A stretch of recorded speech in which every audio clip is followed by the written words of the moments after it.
Au sens large, la famille est l'ensemble des personnes ayant avec le sujet un lien de parenté ou d'alliance. Mais au sens strict, c'est une personne ou un couple et leurs enfants vivant sous le même toit.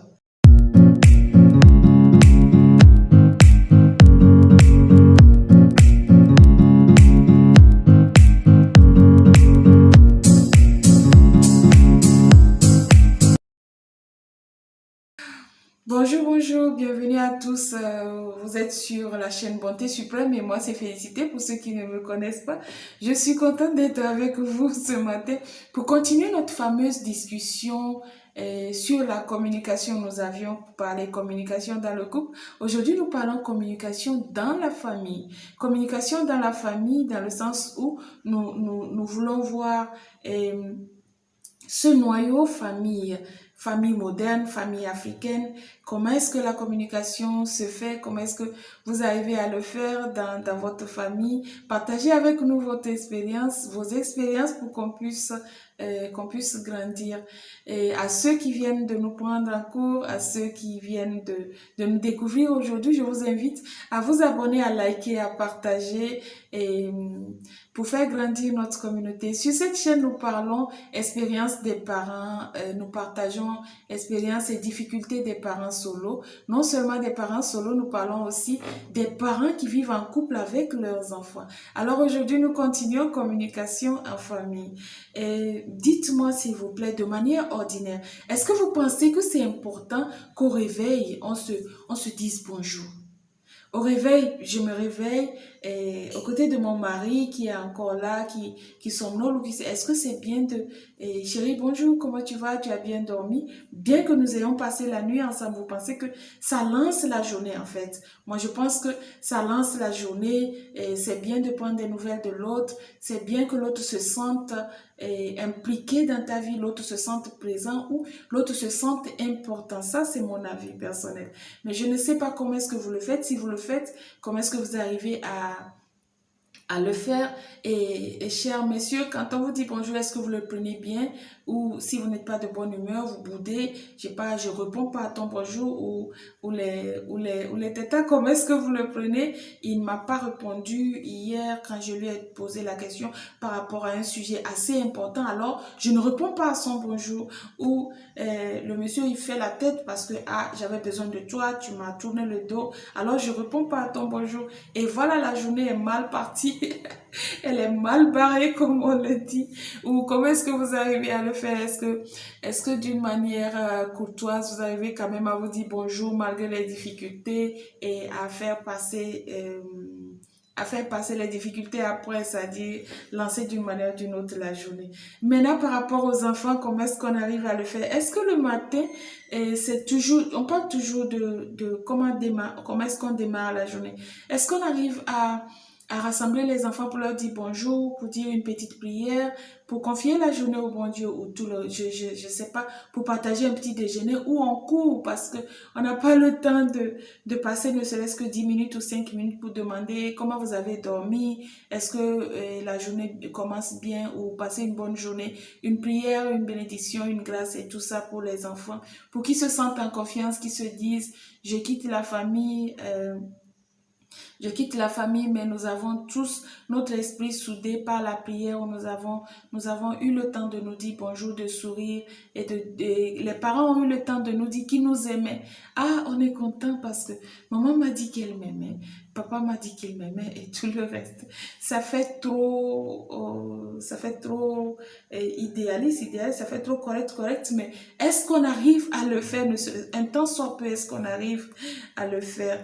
Maintenant, par rapport aux discussions dans la famille, quand il y a un problème, comment est-ce qu'on arrive à le faire entre nous d'abord dans le couple? Est-ce qu'on arrive à s'asseoir pour parler et pour aborder le sujet et et calmement, ou forcément il faut avoir des convocations parce qu'on est en famille et ma femme m'a manqué du respect, je vais aller voir les parents de ma femme, ou mon mari ne me fait plus ci, je vais voir mes parents ou je vais voir mes amis, comme on le disait dans le premier volet, je vais voir du coup les autres viennent interférer à travers nous dans notre couple et plus rien ne va, ou alors on s'assoit ou on se réveille au petit matin, on se réveille, on aborde le sujet calmement et avant d'avoir le temps de réfléchir au problème et de voir comment s'y prendre parce qu'il s'agit de notre couple, parce qu'il s'agit de notre vie, il s'agit de notre intimité. Est-ce qu'on arrive à le faire?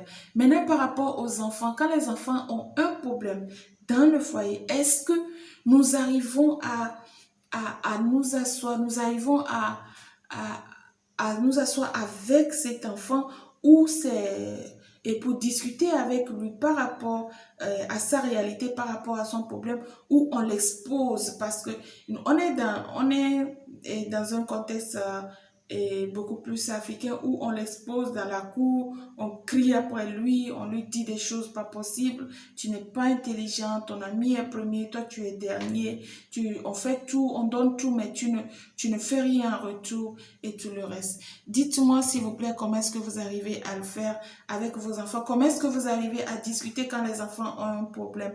Est-ce que vous les prenez en aparté? Est-ce que vous les rassemblez s'ils sont deux ou trois pour discuter avec eux par rapport à leurs difficultés, pour donner des exemples à leurs frères et tout le reste. Maintenant, quand il s'agit du genre, si c'est un garçon qui a un problème, est-ce que c'est papa qui s'occupe du garçon ou c'est maman qui devrait s'occuper du garçon ou les deux tous ensemble s'occupent de l'enfant sans tenir compte du genre? Dites-moi comment est-ce que vous arrivez à gérer ça. Les filles qui arrivent à l'âge de l'adolescence ont tendance à avoir peur de se confier à leurs propres parents, mais préfèrent aller se confier à leurs copines, aux parents même de leurs copines et tout le reste, à demander conseil. Ah, je sens que ma poitrine est en train de changer ou je sens qu'il y a un changement au niveau de cette partie de mon corps. Qu'est-ce que je fais et tout le reste? Parce que chez l'enfant même, il n'y a pas le temps. Les parents ne sont pas là pour l'écouter. Les parents ne sont pas là quand l'enfant a besoin de parler. Non, on le refoule ça. Tu vois que je suis fatiguée, je reviens du marché. Tu sais pas comment est-ce que j'ai couru toute la journée. Ah, je reviens du boulot, je bosse pour revenir vous déposer à manger et puis quand j'arrive, vous ne me laissez pas me reposer, vous me fatiguez avec vos histoires, allez voir votre maman et tout le reste. Du coup, les enfants se referment sur eux-mêmes et on sait un peu ce qui se passe avec ça.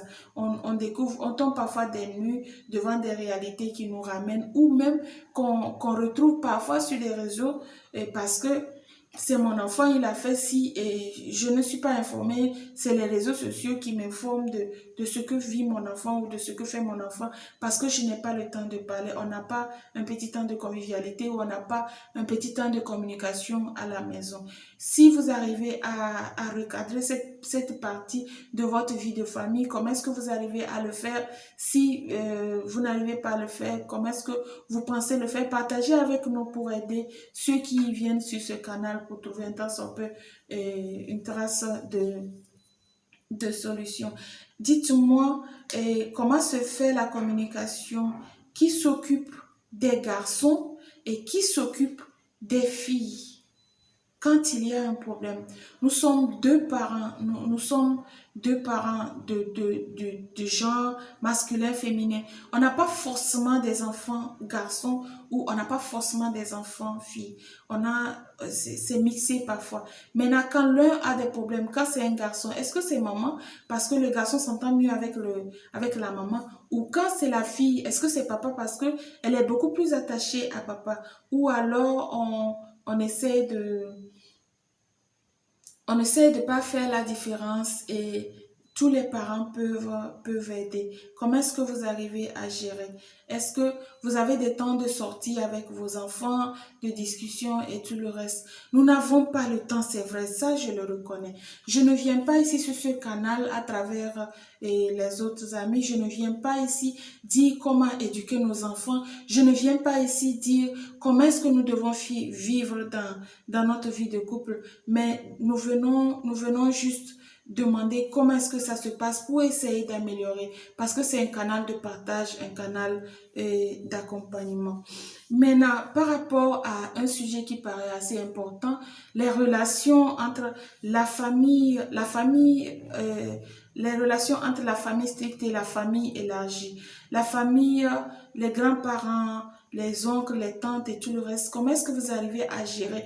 Est-ce que vous arrivez à scinder la réalité, l'intimité de votre vie de couple et de famille et le partage des informations entre votre famille et vos parents, parce que les parents veulent avoir les yeux dedans, les oncles veulent, ah, mon cousin doit me donner ci, mais la dame ne veut pas et tout le reste. Donc, ça devient un problème. La femme n'a plus la paix du cœur dans son foyer où le mari est tiraillé par ses parents. On a besoin de ci, notre maison est en train de s'écrouler, tu dois faire ci. Alors qu'en réalité, le mari et son épouse, ils ont un programme de vie. Ils ont un programme d'accompagnement pour les enfants. Ils ont ils ont un budget à suivre. Mais ce n'est pas ça parce que nous avons quitté nos parents pour venir nous marier et nous ne faisons plus les choses que nous faisions quand nous étions célibataires. Maintenant, et pour ceux qui vivent seuls avec leurs enfants, est-ce que vous arrivez à gérer cette situation de relation entre vos enfants et les parents? Parfois, bon, c'est vrai que ces enfants-là sont très souvent laissés à la charge de leur maman ou à la charge de l'unique parent qui est là. Comment est-ce que vous arrivez à gérer ce petit truc, à ne pas laisser disons, les autres membres de nos familles respectives, les amis, les couples et tout, venir s'ingérer dans la vie de la famille et à mettre de l'ordre dans la communication, c'est-à-dire tous les problèmes, on sait quelle situation partager avec nos parents, on sait quelle situation partager avec nos amis, on sait quelle information donner aux enfants, on sait quelle information est secrète pour la famille, on sait quoi garder pour la famille et quoi partager. Voilà, c'est un peu ça l'idée. Et partagez avec nous. Dites-nous plutôt dans les commentaires comment est-ce que vous arrivez à vivre toutes ces réalités. Comment est-ce que c'est vrai que la communication est très profonde et large. On voudrait juste passer par ce canal pour voir comment est-ce que les autres arrivent à faire, parce que ça marche chez quelqu'un, ça marche pas chez quelqu'un, les relations sont tendues quelque part et pourtant les relations sont si amicales et douces dans d'autres familles. Partagez avec nous pour aider surtout les parents solos à se lancer effectivement et à lancer la vie de ces enfants qui se retrouvent seuls sans accompagnement et des parents qui se retrouvent fatigués et déboussolés parfois. Je suis très contente d'être restée avec vous ce matin, d'être revenue sur le sujet, j'allais dire, je suis très contente d'être revenue sur le sujet communication et de partager avec vous la communication en famille et tout le reste. Et à tous ceux qui viennent de découvrir notre chaîne, je vous invite à vous abonner, à liker, à partager avec votre entourage pour faire grandir notre communauté et aider tous les parents, disons même les jeunes qui nous suivent à préparer leur vie de couple, à savoir quelles difficultés s'attendent et tout le reste. Je vous donne rendez-vous pour la semaine prochaine et nous continuerons bien sûr avec le sujet de communication, mais cette fois-ci, la communication après le divorce.